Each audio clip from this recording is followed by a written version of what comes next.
Mashallah, mashallah, tabaraka rahman. Mahujaji wetu wa Istiqama Madhakea wakiwa katika kiwanja cha Arafa. Mashallah, alhamdulillah rabbil alamin.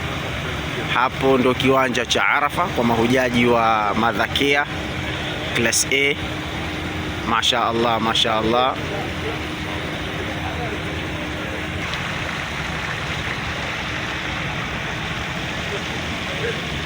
Assalamu alaykum wa rahmatullahi wa barakatuh wazee.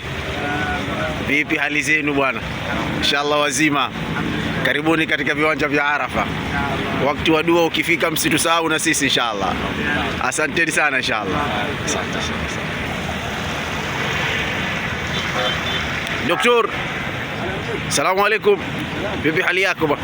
Salama. Alhamdulillah. Wakati wa dua usisahau ukifika kwenye viwanja vya Arafa inshallah. Inshallah. Mashaallah. Hali ya mandhari kama hivi inavyoonekana, yani wafugaji wa Tanzania kubwa ya kuwa kwenye utulivu kama mnavyosema kwa raha yao kwa ibada. Mashaallah, Mungu awabariki. Amin, amin, amin ya Rabb, amin.